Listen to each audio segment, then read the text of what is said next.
Poročilo je v gradivu, zato bi jaz kot predsednik razsodišča rad povedal nekaj političnih misli o krščanskih demokratih in krščanski demokraciji. To je poseben čas za krščansko demokracijo.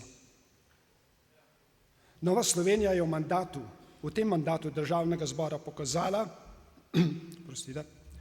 kako je mogoče tudi iz opozicijskega položaja premakniti pomembne stvari.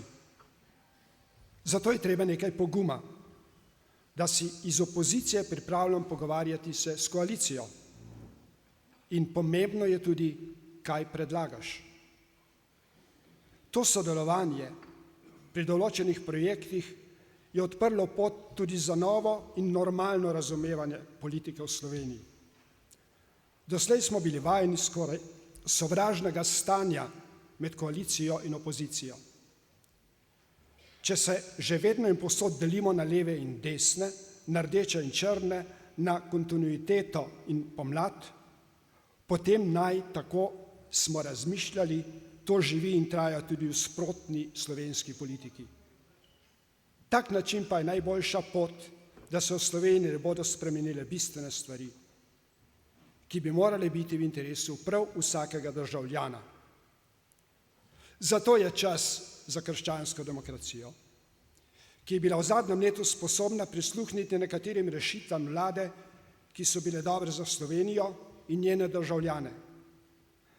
Nekateri, ki so bili nekoč del komunistične družine, zdaj pa so demokrati in še desni po vrhu, so zato preko različnih medijev sporočali, da se je Nova Slovenija prodala komunistom ali kontinuiteti, kar ne bi bilo nič novega, se ne bi tako krščanski demokrati delali že od Peterleta naprej. Tem je treba povedati, da res se pogovorijo s svojimi in poračunajo s svojimi nekdanjimi tovariši, ki so obtičali v novih levih strankah. O vsem, kar jih še vedno skupaj žuli, tako lahko naredijo tudi tako, da skličejo svoj zadnji kongres, ki ga očitno še niso opravili, se pomenijo o ideološki in materialni zapuščini, krščanske demokrate pa naj pustijo pri miru.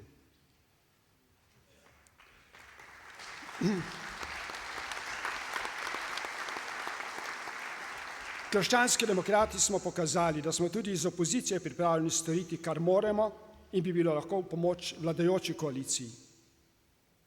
Ta koalicija, ki je sicer leva ali manj leva, pa je vendarle ima eno temeljno težavo in ta je, da je družba silno različna in tudi nevarno neučinkovita.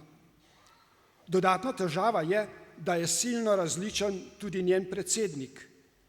Glede na vreme, počutje ali kaj drugega, kdo ve, kar je še posebej nevarno.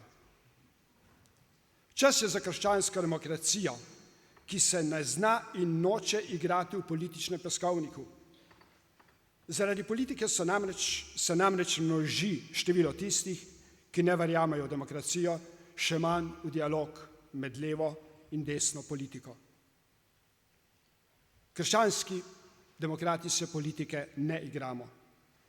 Tudi ko gre za problem beguncev, je tako. Kot kolešček političnega kolesja Nove Slovenije sem bil zelo vesel četrtkovega nastopa našega člana Andreja Capudra v Tarči, pa zapisa Petra Laha na spletnem portalu Časnik in v prilogi Družine Slovenski čas zapisa sama Skralovnika.